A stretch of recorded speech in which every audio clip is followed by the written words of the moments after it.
La parole est à Madame Simonet pour 5 minutes, s'il vous plaît. Écoutez, moi je ne suis pas d'accord avec l'intervention de Didier Lerest et je me retrouve beaucoup plus dans les propos de Joël Morel. Je pense qu'il faut arrêter d'hyper-densifier sans cesse la ville et de bétonner. Voilà. Et donc oui, il y a un problème de foncier dans la ville et donc oui, il faut repenser nos projets qui sont là pour répondre aux besoins en essayant de réutiliser autrement les bâtiments et les endroits construits d'ores et déjà. Là, on est face à quoi? On est face à la densification, un cas typique, la bétonisation d'une dent creuse. Voilà, et c'est rageant, la bétonisation d'une dent creuse, si j'ose dire. Mais on est dans un endroit, un passe pour voiture, dans un endroit qui conduit jusqu'au canal, qui pourrait se prêter au contraire à faire une vraie suite végétale.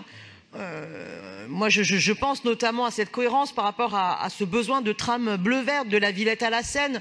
On pourrait être dans cette logique-là de projet.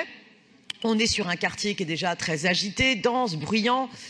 Et là, sur cette petite passerelle, de l'autre côté de la rue, il y a les voies de la gare de l'Est, il y a des places de parking où stationnent souvent des bus de ligne internationale vers l'Europe de l'Est. Bref, faut aérer, faut mettre de la respiration. On a besoin de remettre du poumon vert. Vous savez que Paris est la ville la plus dense d'Europe. Si vous enlevez les grands bois, vous êtes à peine à 5 mètres carrés d'espace vert par habitant. Là, il faut donner de la respiration.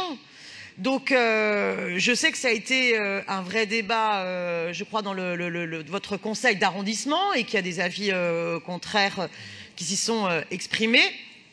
Voilà, il y a une opposition à ce projet. Je crois aussi qu'il y a une partie de la population qui n'est pas d'accord avec ce projet.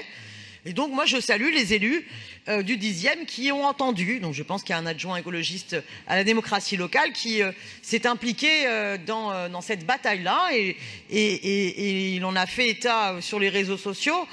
Et je salue ce combat parce que ce quartier, par ailleurs, risque d'être fortement impacté par le grand projet inutile imposé du Charles de Gaulle Express qui débouche Gare de l'Est avec à la clé plus de trafic. On sait aussi qu'il y a énormément de VTC. Bon, il faut absolument refaire respirer ce quartier. Donc oui, il y a une problématique de logement social dans le 10e arrondissement et pour cela, eh bien, il faut préempter, réquisitionner, voilà, faire un travail sur les bâtiments d'ores et déjà construits, mais pas chercher chaque dent creuse à bétonner et à densifier. Voilà, l'hyperbétonisation de Paris, ça suffit.